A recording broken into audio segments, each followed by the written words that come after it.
क्योंकि मैं कह रहा हूं कि 13, जैसे मैंने कहा 1300, तो 1300 वो कट ऑफ लाइन होता है। 1300, 1299, उसके ऊपर सारे बच्चे, जिसका पहला रैंक होगा प्रीलिम्स में, उसका बहुत ज्यादा नंबर होगा। अभी तो हम लोग इसको मिनिमम कहते हैं ना, मिनिमम नंबर है। तो सब लोग मेंस लिख रहे हैं। खुश है? अब कोई दिक्कत नहीं है। अब आप लोग का प्रीलिम्स क्या हो चुका है, निकल चुका है, मेंस लिख रहे हैं। चलिए, मेंस में शुरू के जो 2 पेपर हैं, एक लैंग्वेज 1 का पेपर है, लैंग्वेज 2 का पेपर है, 25% मार्किंग है, निकल जाएगा, वो भी 10th के लेवल का।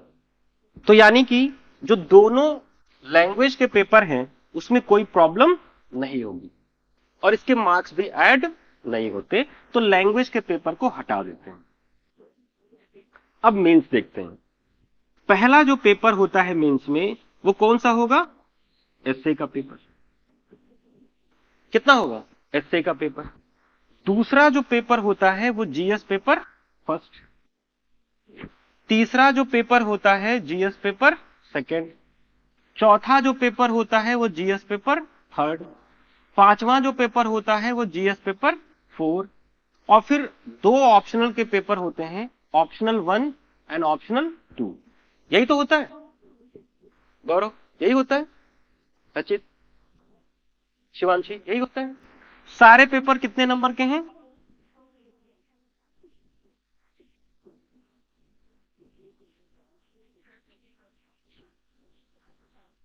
और ये सब आपने पढ़ लिया है, तभी तो मेंस दे रहे हैं। मैं कह रहा हूं आप मेंस दे रहे हैं, पढ़ लिया होगा तभी तो मेंस, और अच्छा तभी प्रीलिम्स निकला है। ये नंबर आपका ऐड होगा नहीं, बस आपको ये बता देगा कि क्वालिफाइंग राउंड। चलिए, एसए में से 250 नंबर में से अगर आप खूब मेहनत करके पढ़ लिख कर जाएंगे, कितने नंबर आ जाएगा? जिसका सबसे कम होगा वो नंबर मैं यहां लिख दूंगा। सबसे ज्यादा तो आप कुछ भी ला सकते हैं। मैंने कहा है कि आपकी इफिशियंसी 65% है, लेकिन ये मिनिमम मैंने लिखा है ना 12th में, है ना, मतलब आप हमेशा आप लोग ज्यादा लेकर आए हैं, लेकिन मैं कह रहा हूं सबसे बुरे हालत में आपका 65% नंबर तो आ ही जाता रहा होगा 9th में, 10th में, 11th में, 12th में। तो अब मैं ये मान के चल रहा हूं कि ऑन एन एवरेज आप कोई भी एग्जाम दोगे, इससे कम नंबर आपको नहीं मिलने चाहिए, क्योंकि ये आपकी क्षमता है जो पिछले 4-5 सालों में आपने स्कूल कॉलेजों में दिखाई है। तो सेम कैपेसिटी, भाई आईएएस का एग्जाम अगर टफ है तो कम से कम उतना तो मेहनत करेंगे ना जितना इंटर में किया था। तो मैं कह रहा हूं कम से कम तो कितने नंबर आएंगे? 65%। ठीक है, अब आप बताइए, एससी में 250 में से पढ़ लिखने के बाद, ठीक है, आज का कंडीशन नहीं, पढ़ने लिखने के बाद किताब उताब सब पढ़ा दिया, वीरेंद्र सर ने पढ़ा दिया, पढ़ाई लिखने के बाद 250 में से कितने नंबर आ जाएंगे? और सबसे कम नंबर को मैं यहां लिखूंगा आपका शिवांशी 200। ठीक है, आप कुछ भी बोल सकते हैं भाई, क्योंकि किसी का 90% भी आया होगा। हाँ रचित, आपका 230, 250 में से, वेरी गुड। 150, और आराध्या 190, गौरव 190। तो सबसे कम रचित का क्या नाम है आपका? अमन। अमन, तो 150 लिखते हैं। मैंने कहा सबसे कम, क्योंकि मान के चल रहे हैं ना कि नहीं होगा सर, बहुत टफ है। 230 ले आए तो बहुत अच्छी बात है। ठीक है, चलिए, जीएस पेपर फर्स्ट में कोई एक जन बोलिए कितना नंबर आ जाएगा? 170। इससे कम किसी का आएगा? पेपर फर्स्ट में हिस्ट्री, ज्योग्राफी, इंडियन सोसाइटी सब है। 250 में 170 आ जाएगा। किसी का कोई कम है तो मैं कम वाला लिखूंगा, तो खराब कंडीशन लिखनी है ना, 170। चलिए, पेपर 3, पेपर सेकंड में पॉलिटी है, कॉन्स्टिट्यूशन है, दूसरे देशों के साथ संबंध है, कितना नंबर आ जाएगा? 140। इतना कम 250 में से? सोचिए, कौन पढ़ने के बाद, ये मैं ऐसे नहीं बोल रहा हूं, कह रहा हूं खूब आप मेहनत करके मेंस देने जा रहे हैं ना, तब भी 140, इससे भी कोई कम है क्या? चलिए लिख लेते हैं। पेपर 3 इकोनॉमी,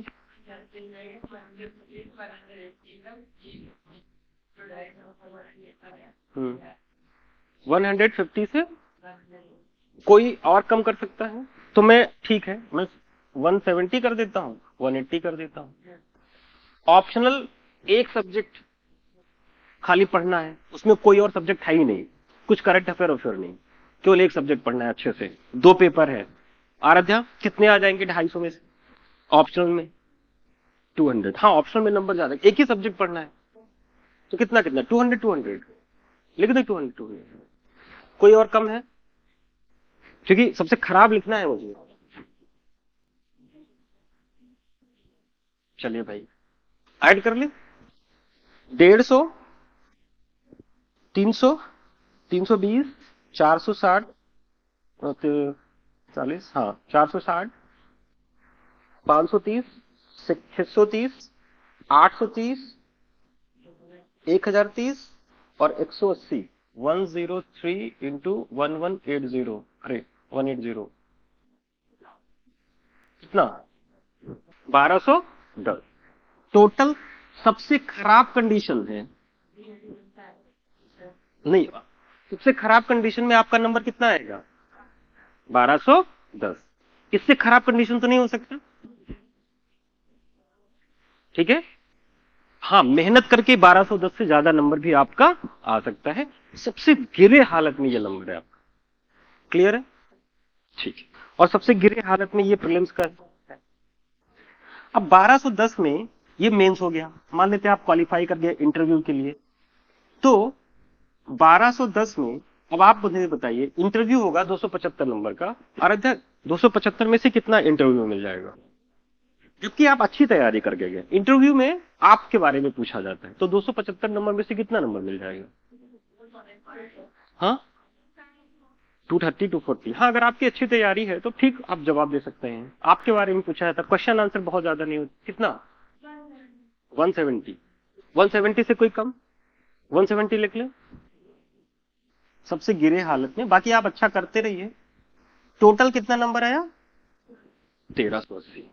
ये फाइनल रिजल्ट, ठीक है? मतलब बहुत गिरे कंडीशन में अगर आप तैयारी करके गए तो आपका नंबर कितना आएगा? 1380, 1380। कुछ देख लेते हैं।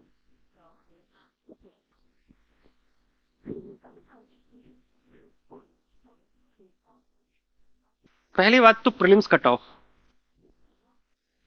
ठीक है, अभी तक का 2018 में जनरल की प्रीलिम्स कट ऑफ कितने नंबर? कितने नंबर? 98। आपका कितना आ रहा है? 130।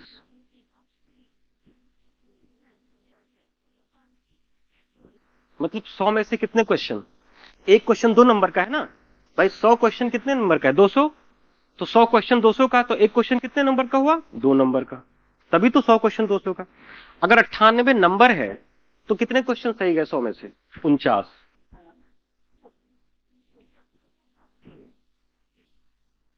और आप कितने क्वेश्चन सही कर रहे हैं?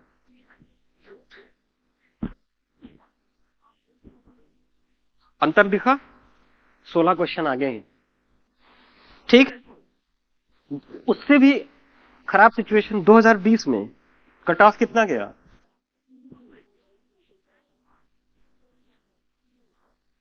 46 क्वेश्चन। इस बार कहीं ऐसा ना हो कि 40 पहुंच जाए और आप जब एग्जाम देने जाए तो पता चले 20 क्वेश्चन। जबकि आपने मुझे बताया कि सर हम 65 क्वेश्चन तो ले ही आएंगे सबसे गिरे सिचुएशन में, इतनी हमारी कैपेसिटी है सर। प्रीलिम्स देख लिया। और ये जनरल कैंडिडेट हैं, अगर आप अदर कैटेगरी वाइज देखेंगे तो कैटेगरी वाइज तो और भी 30 क्वेश्चन भी ऑलरेडी है। एसटी कैटेगरी में 30 क्वेश्चन अगर आपको आता है 100 में से आईएएस के एग्जाम में, तो आप प्रीलिम्स आपका क्या है? क्वालिफाई। ये प्रीलिम्स कट ऑफ हो जाएगा। प्रीलिम्स आप लोग आसानी से निकाल लेंगे इस कैपेसिटी पर, जो अभी तक का कि आपकी पढ़ाई की ताकत रही है, अभी तक जो आपकी पढ़ाई का स्ट्रेंथ रहा है, ठीक। अब देखते हैं थोड़ा मेंस। मेंस में फाइनल सिलेक्शन, मेंस का कट ऑफ 1750 में से। आपका 1750 में से कितना आया था? कितना आया है? सबसे गुस्से में, सबसे खराब कंडीशन में कितना आया है? 1210। अब सेलेक्टेड लोगों को देख लेते हैं। 2018 में कितने नंबर, कितने नंबर का गैप है? 500। 500, हाँ 400 500। इसमें से 500 नंबर और कम करिए, सब कर दीजिए 500 नंबर। 500 कम करो, ये 100 नंबर कर दो, सब 500 कम हो जाएगा। मतलब जो आपने कहा कि सर इतना खराब हो सकता है, हमने कहा उससे भी खराब कर लो 500 और। 2019 में कितना और कम? 774 था, 751। 2020 में और कम। ये मेंस का कट ऑफ। अब फाइनल रिजल्ट देख लेते हैं। सिलेक्शन कितने नंबर पे हो रहा है? आइए सुनो, कितना? 982 पे आउट ऑफ 2025। आपका कितना आया है? अरे 1380। और सिलेक्शन के लिए कितना नंबर चाहिए? कितना नंबर? 400 नंबर और कम कर दीजिए।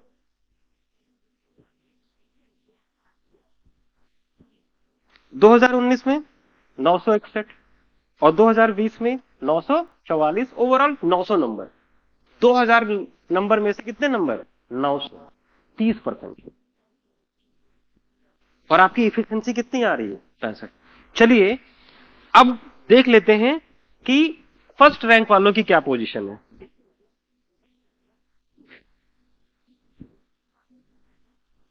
दो 2016 में एक बच्ची ने टॉप किया जिसका नाम था टीना डावी, और 2021-22 में एक बच्चे ने टॉप किया जिसका नाम था श्रुति शर्मा।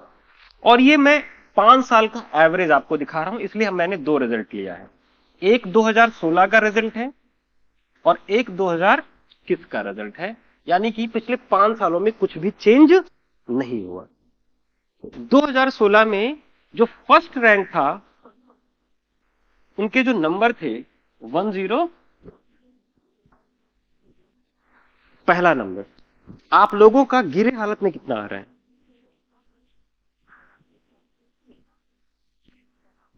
जिस दिन इतना आ जाएगा, ये सब धड़ाम धड़ाम बेहोश होकर गिरेंगे।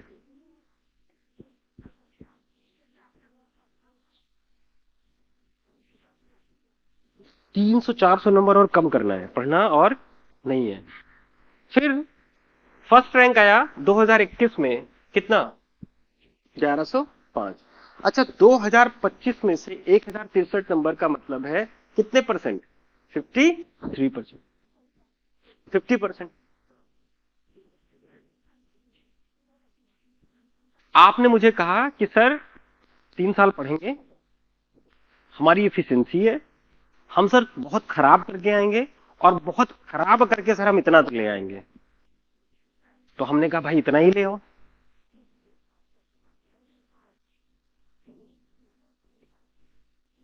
इतना आप मत लेके आइए, क्योंकि 5 सालों में कुछ बदल नहीं रहा है, यही नंबर आ रहे हैं हर साल। आप हर साल के टॉपर का नंबर देख लीजिए, 1000 में से 1100, 1000 से 1100, 1000 से 1100। टफ है, देखिए खुद देखिए।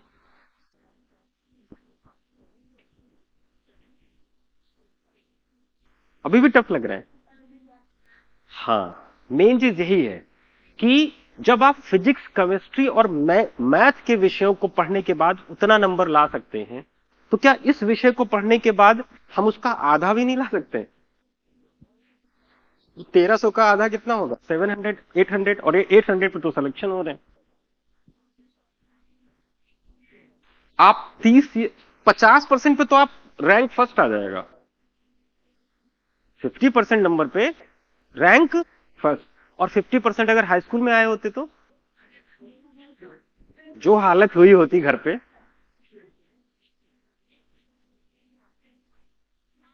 तो ये सच है। अच्छा, ये किसी को नहीं पता, क्योंकि जब भी मैं पूछता हूं, किसी से भी पूछता हूं, वो बच्चा बहुत डरते डरते 250 में 150 नंबर बोलता है। लेकिन मैं कह रहा हूं और कम लेकर आओ, तो भी सिलेक्टेड हो। बस ये है कि अगर आपकी इफिशियंसी इतनी थी, 65% की थी ऑन एन एवरेज, इसको मेंटेन अगर कर दो, इस इफिशियंसी को अगर आप क्या करें, मेंटेन करते रहें अपने ग्रेजुएशन में और क्लासेस में, तो अगर जो आपके पास अभी तक की इफिशियंसी है उसी को मेंटेन कर दें। भाई ये बताइए, ऑब्जेक्टिव क्वेश्चंस में ऐसा क्या उसमें कर लेते होंगे, अगर आपके आंसर सही है तो कोई आपके क्वेश्चंस को गलत थोड़ी कर पाए, और जब आपका पढ़ा हुआ है तो ऐसा क्या पूछ लेते होंगे जो आपको नहीं आता होगा। अगर सोर्स और किताबें क्या हैं, एक ही हैं, ऐसा थोड़ी होगा कि टीना डबी के लिए कोई अलग किताब बना हुआ होगा या टॉपर्स की किताब अलग से, ऐसा तो होगा नहीं। बुक्स तो वही होंगे, सारी चीजें क्या होंगी, वही होंगी। तो इसका मतलब यह है, अच्छा हमें तो क्या करना है, किसी को टॉपर बनना था क्या, हमको तो टॉपर कहां, हमें तो सेलेक्ट होना था। अभी तो समस्या ये थी कि सर सेलेक्ट हो पाएंगे कि नहीं सेलेक्ट हो पाएंगे। मामला यह है कि हम टॉपर से भी 300 नंबर आ गए हैं।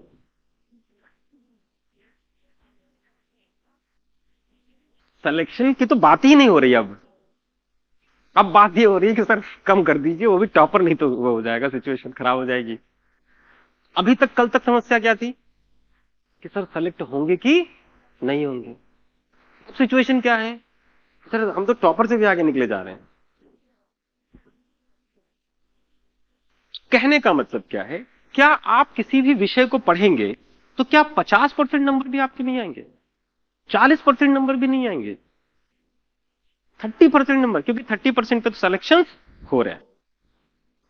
2025 में से 800 नंबर अगर आप देखें, ये देखिए, अगर 900 नंबर, 925, 938 नंबर पे अगर सिलेक्शन हो रहे हैं तो 2000 का 900 नंबर आप देख लीजिए कितने परसेंट हो रहे हैं, 40, 42, 43, 44%। तो इसका मतलब क्या है कि अभी तक जो आपने अपनी इफिशिएंसी को मेंटेन रखा है, अगर उतना ही हम मेंटेन कर ले क्लासेस में, उतना ही कोशिश हम कर ले कि उतने क्वेश्चंस, अच्छा हम मान लेते हैं 100 में से 100 नंबर का कोई पेपर आया, क्या उसमें 50% टॉपिक भी आपका नहीं पढ़ा होगा।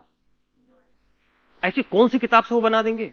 और ये बताइए, जब सारी किताब जो दूसरे बच्चे पढ़ते हैं वो आप भी पढ़ेंगे, क्या टीना डबी के लिए अलग से कोई किताब बनी थी, नहीं। तो क्या उसमें से 50% टॉपिक भी आपसे नहीं पढ़ेंगे। और अगर 50% टॉपिक आपको मैच कर रहा है तो क्या वो 50% टॉपिक आप लिखेंगे तो आपके क्वेश्चन गलत हो जाएंगे फिर।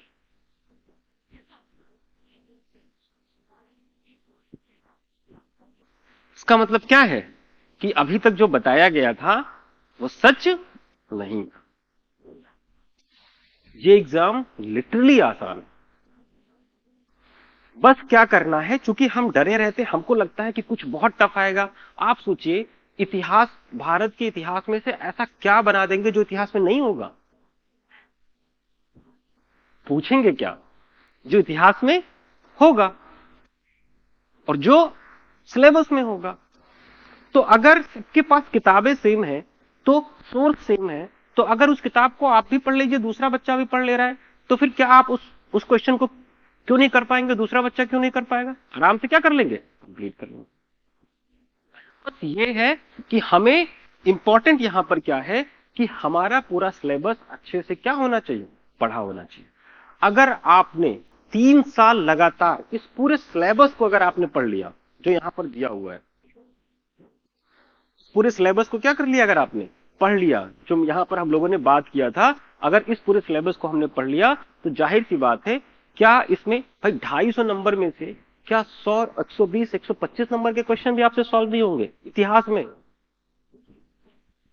वो भी उसमें 200-200 शब्द लिखे जाते हैं, लिख नहीं पाएंगे। मैथमेटिक्स थोड़ी है, आएगा तो ही कर पाएंगे, नहीं आएगा तो नहीं कर पाएंगे। बात समझ में आया भाई, कुछ तो पढ़ा होगा ना, कुछ तो चीजें होंगी, कुछ तो लिख लेंगे। बात समझ में आया। तो पहली बात तो इस एग्जाम से डरना नहीं है, पहला काम। दूसरा कि जब तक सिलेबस 3 साल तक मेरा कंप्लीट नहीं हो जाता है, तब तक मुझे इस पूरे सिलेबस को अच्छे से क्या करना है, पढ़ना है। पहले मुझे मेरा सिलेबस मैं कंप्लीट कर दूं। बताइए इसमें कौन सा ऐसा टॉपिक है जो आपको फिजिक्स केमिस्ट्री मैथ से ज्यादा टफ लग रहा है, और आप वो सब तो पढ़ के आए हुए हैं। जो लोग ह्यूमैनिटीज से हैं, जो लोग आर्ट साइड से हैं, वो तो ठीक ही है भाई, उनका तो सब्जेक्ट ही है। लेकिन जो लोग साइंस से हैं, आप सोचिए फिजिक्स ज्यादा टफ है कि ये हिस्ट्री। और जब हम लोग पढ़ाएंगे तो चीजें और क्या रहेंगी, चीजें आपके लिए क्या रहेंगी, आसान रहेंगी। बात समझ में आया? तो इस तरीके से अगर आप देख सकते हैं कि अगर इन चीजों को हम समझें, तो इसका मतलब ये है कि जो हम सोच के आए थे कि ये एग्जाम बहुत टफ है, ये एग्जाम उतना टफ नहीं है। अगर हम अपनी एफिशिएंसी की बेसिस पर, जितनी मेरी अभी तक पिछले 5-6 सालों की क्या है, कैलिबर है, जो मेरी क्षमता है, उस क्षमता के बिहाफ पर ही अगर मैं काम कर लूं, तो शायद मैं बहुत बेहतर क्या कर सकता हूं, कर सकता हूं। तो ओवरऑल अगर आपने सिलेबस को क्या कर लिया है, देख लिया है, ठीक है, सिलेबस को क्या कर लिया है, देख लिया है। तो अब अगर कोई देखें कि सर सिलेबस तो बहुत क्या है, ज्यादा है, ठीक है, 6-7 पेपर है, तो एक्चुअली में मुझे आईएएस के एग्जाम में अगर कोई पूछे कि मुझे सिविल सर्विसेज एग्जाम में पढ़ना क्या है, ठीक है, तो पढ़ना क्या है, तो मैं आप लोगों को एक टास्क देता हूं। आपको टास्क ये है कि एक गांव है, मान लेते हैं उस गांव का नाम है मूसा, नाम है मूसा, ये मान लेते हैं तमिलनाडु का एक गांव है, जैसे एक हाइपोथेटिकल गांव है तमिलनाडु का। तमिलनाडु यूपी का स्टेट है, अरे इंडिया का स्टेट है। तो तमिलनाडु का एक गांव है, मूसा है, इस गांव का डेवलपमेंट आपको करना है ये, और आप लोग सेलेक्टेड अधिकारी हैं। बस आप लोग मुझे इस गांव का रिक्वायरमेंट बता दीजिए कि क्या क्या आप यहां चाहते हैं, जिससे कि ये गांव स्मार्ट सिटी या स्मार्ट गांव में चेंज हो जाए। आप क्या क्या यहां देखना चाहते हैं इस गांव में, और कैसे करेंगे। आप मुझे चीजें बताइए कि क्या यहां पर करेंगे, रिसोर्स मैं दूंगा। सिर्फ आपको क्या बताना है, खोज कर कि सर ये करवा दीजिए, ये करवा दीजिए। और आपकी जिम्मेदारी क्या है, आपको क्या बनाना है, स्मार्ट सिटी बनाना है। और गांव एकदम से अभी समझ रहे, जैसे गांव होता है, पैर भी बारिश में नहीं चलेंगे। जल्दी जल्दी बताइए क्या क्या करेंगे यहाँ पे। हाँ, इंफ्रास्ट्रक्चर यानी कि बिल्डिंग्स बनवाएंगे। कैसी इंफ्रास्ट्रक्चर डेवलप करेंगे, क्या करेंगे, रोड बनवाएंगे, ठीक है। और भाई, और स्कूल्स खुलवा देंगे, वेरी गुड, ठीक है। और हॉस्पिटल, और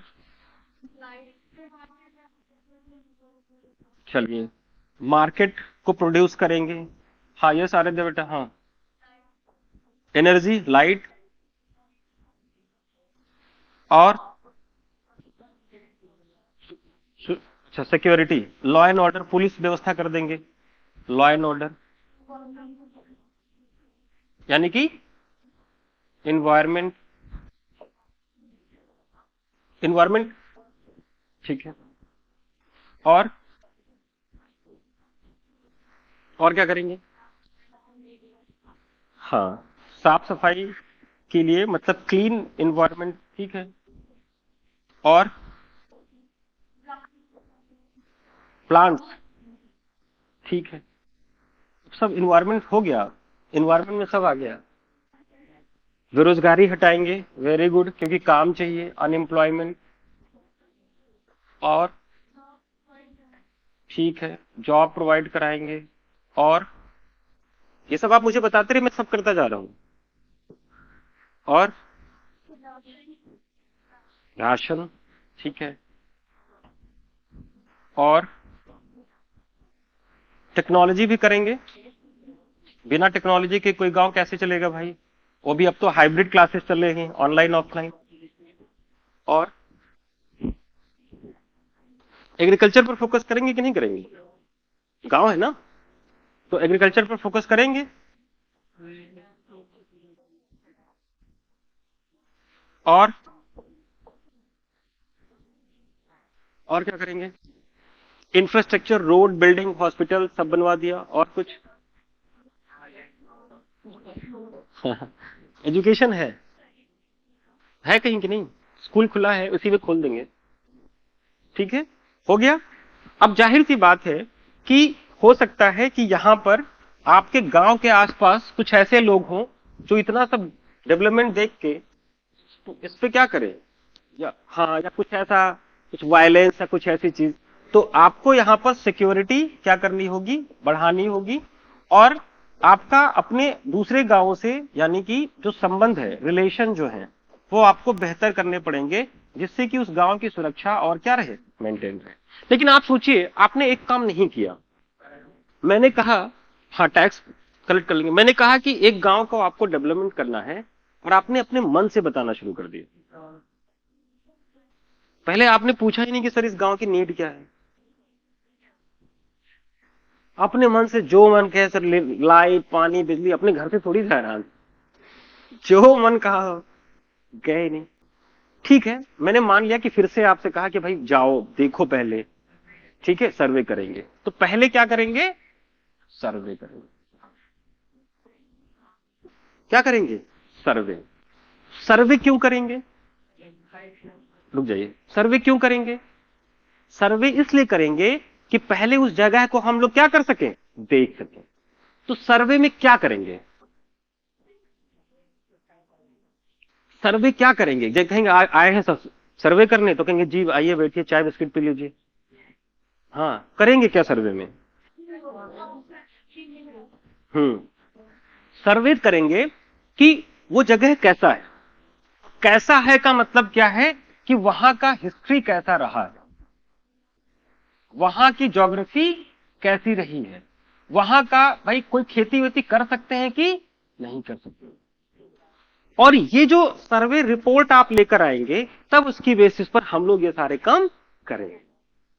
ठीक है, अब सोचिए, एक गांव का डेवलपमेंट करना है तो आपको सर्वे करना पड़ रहा है, और इतनी विषयों की जानकारी होनी क्या है, जरूरी है।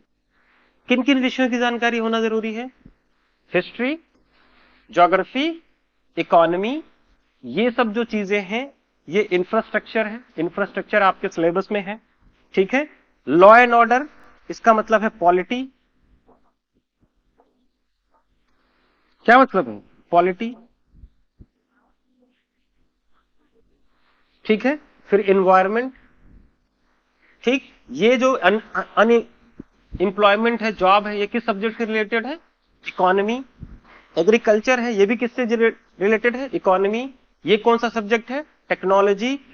Security, international relation. अच्छा, आपने इतना सब उस गांव में दे दिया, तो जाहिर सी बात है इस पूरे स्ट्रक्चर को कोई ऐसा व्यक्ति हो जो प्रॉपर तरीके से क्या करे, देखे, और वो ईमानदार हो। पता चला इधर आपने हॉस्पिटल तो खुलवा दिया, उधर से सारे इक्विपमेंट निकल निकल के मार्केट में बिक रहे, तो भ्रष्ट अधिकारी ना हो। यानी कि एक ऐसा व्यक्ति हो जो कैसा हो, जो ईमानदार हो, जिसके अंदर एथिक्स हो। तो ओवरऑल अगर मैं देखूं कि एक गांव के डेवलपमेंट के लिए, एक गांव के डेवलपमेंट के लिए आपको क्या क्या वहां पर काम करना पड़ेगा, बस ऐसे ही। तो एक गांव के डेवलपमेंट के लिए आपको उस गांव का हिस्ट्री देखना है, आपको उस गांव का ज्योग्राफी देखना है, आपको उस गांव का इकोनॉमी समझना है, आपको उस गांव का पॉलिटी समझना है, आपको उस गांव का एनवायरमेंट समझना है, यानी कि वातावरण। आपको उस गांव का तकनीकी विकास करना है, टेक्नोलॉजी आपको वहां पर करना है। आपको लॉ एंड ऑर्डर यानी कि गवर्नेंस, प्रशासन को देखना है।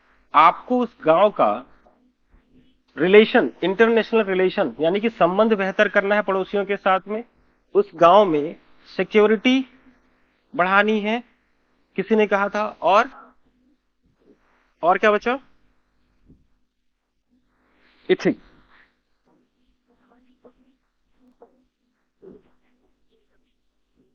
एक गांव के विकास के लिए इतना सब कुछ आपको क्या करना पड़ेगा, उस गांव के लिए क्या करना पड़ेगा, जानना पड़ेगा। तब उस गांव का डेवलपमेंट आप कर पाएंगे। ठीक है, एक बार इन सब्जेक्ट्स को लिखिए अपने उसमें कॉपी में।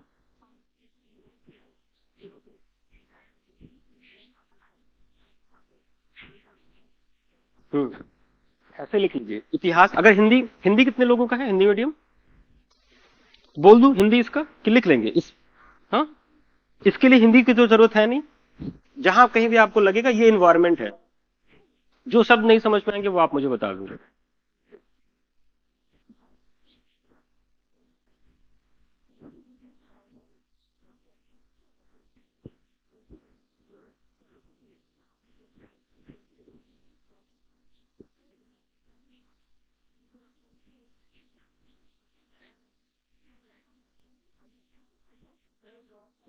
चौथा नंबर है पॉलिटी। पॉलिटी राज व्यवस्था जिसको बोलते हैं, पॉलिटी, LITY, पॉलिटी, POLITY। ये है इन्वायरमेंट, ये है टेक्नोलॉजी, TEC 7 है गवर्नेंस, GOVERNANCE, गवर्नेंस। ये IR इंटरनेशनल रिलेशन, अंतरराष्ट्रीय संबंध जिसको बोलते हैं। ये है सिक्योरिटी। नौवां है सिक्योरिटी, इसका मतलब है सुरक्षा, और एथिक्स का मतलब नैतिकता या नैतिक व्यक्ति। ठीक है, तो एक गांव के विकास के लिए इन विषयों की समझ होना क्या है, जरूरी है। ठीक है, अब थोड़ा सा हम अपना सिलेबस देखते हैं।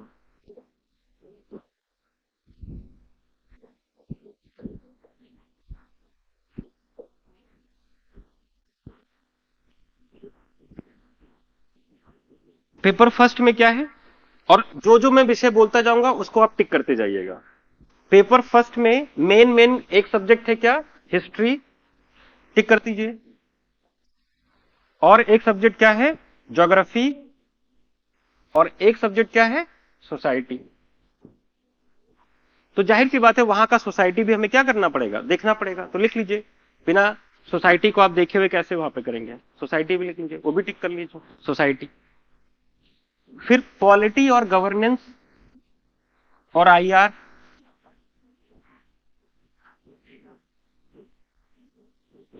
गई। फिर economy, technology, environment, security. Economy, economy, technology, security, environment, वही सब है। और फिर लास्ट में एथिक्स। एथिक्स इसके बाद तो खैर एक सब्जेक्ट था, वो अलग सब्जेक्ट। क्या बचा, सब हो गया। इसका मतलब क्या है, जब एक गांव के डेवलपमेंट के लिए, जब एक गांव के डेवलपमेंट के लिए हम वहां पर इतनी चीजों को अगर देख रहे हैं, ठीक है, तो इसका मतलब क्या है, एक गांव के डेवलपमेंट के लिए जब इतनी चीजें हमें पढ़नी है तभी तो आप मुझे बता पाते। तो अगर इंडिया का डेवलपमेंट करना है, क्योंकि आप जब अधिकारी बनेंगे तो आप किसका डेवलपमेंट करेंगे, किसका विकास करेंगे, किसका विकास करेंगे, इंडिया का ना। किसके किसके सरकार के अंदर काम करने जाएंगे, भारतीय सरकार के अंदर में। और किसके लिए काम करेंगे, भारत के लिए करेंगे। ठीक है, तो इसका मतलब यह है, अगर एक गांव का विकास करना है तो जो विषय आपने अभी लिखे हैं उतने विषय को पढ़ा जाना क्या है, जरूरी है। तो आपको किसका विकास करना है, किसका विकास करना है, इंडिया का। किसका विकास करना है, इंडिया का। तो इसका मतलब क्या है कि अगर आप, सरकार आपसे ये उम्मीद कर रही है कि आपको इंडिया का डेवलपमेंट करना है, यानी कि आपको क्या जानना चाहिए, इंडिया की हिस्ट्री, इंडिया की ज्योग्राफी, इंडिया की इकोनॉमी, इंडिया की पॉलिटी, इंडिया की सोसाइटी, इंडिया में टेक्नोलॉजी, इंडिया का दूसरे देशों के साथ संबंध यानी कि IR, इंडिया में गवर्नेंस, ठीक है, इंडिया में सिक्योरिटी, ठीक है, टेक्नोलॉजी, इन्वायरमेंट। और सबसे बड़ी चीज ये है कि जो यहां पर काम करने वाले जो अधिकारी हैं वो कैसे होने चाहिए, अच्छे होने चाहिए, एथिकल होने चाहिए। तो ओवरऑल कहने का मतलब क्या है, ओवरऑल कहने का मतलब यह है कि अगर पूरे सिलेबस को हम कंक्लूड करें तो आपको किसके बारे में पढ़ना है? बस किसके बारे में पढ़ना है? अब ये बताइए, भारत के बारे में पढ़ना टफ है या फिजिक्स?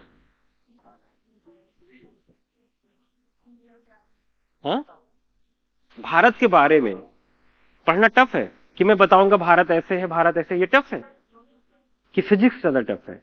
फिजिक्स ज्यादा टफ हो। भारत के बारे में बताऊंगा कि भारत का इतिहास ये है, भारत की ज्योग्राफी ऐसे है। ओवरऑल आपको जो पढ़ना है वो किसके बारे में पढ़ना है? इंडिया के बारे में। और ये बहुत आसानी से आप चीजों को क्या कर सकते हैं, देख सकते हैं। अब यहां पर बात यह है कि जब हमें सिर्फ और सिर्फ हमारे सिलेबस में जो मैंने सब्जेक्ट लिखा है, ये सब किसकी बातें करते हैं? इंडिया के बारे में बात करते हैं, भारत के बारे में बात करते हैं। तो इसका मतलब यह है कि अब हमारा पढ़ने का अप्रोच कैसा होगा, हम कैसा पढ़ने को क्या करेंगे, स्टार्ट करेंगे। कल हम लोग इस पर डिस्कशन करेंगे कि हाउ टू स्टडी, यानी कि हाउ टू स्टार्ट। सो कल हम लोग प्रॉपरली कल उस चीज को समझेंगे कि हमें स्टार्ट कैसे करना है, एनसीईआरटी क्या क्या पढ़ना है, न्यूज़पेपर कौन से पढ़ना है, कैसे कैसे स्टार्ट करना है, और कितना आसानी से हमें ये कोशिश करना है कि ये जो टारगेट नंबर यहाँ पर है, क्या हम 1380 नंबर जो आज मैंने डिसाइड किया है कि सबसे गिरे हालत में नंबर है, क्या वो नंबर गेन किया जा सकता है? किया सकता है, क्योंकि इस एग्जाम के बारे में जो बताया गया है कि ये बहुत टफ एग्जाम है। लेकिन आप सोचिए कि आपके इंडिया के बारे में as a citizen of India, वैसे भी भारत के बारे में आपको जानना क्या था, जरूरी। ठीक है, अगर आप एक गांव के बारे में डेवलपमेंट करना चाहते हैं तो वो तो आपको देखना ही देखना है। लेकिन जाहिर सी बात है, सोचिए कि जिस एग्जाम को इंडिया का सबसे टफेस्ट एग्जाम बताया जा रहा है, उस एग्जाम में आपको अपने देश के बारे में जानना है।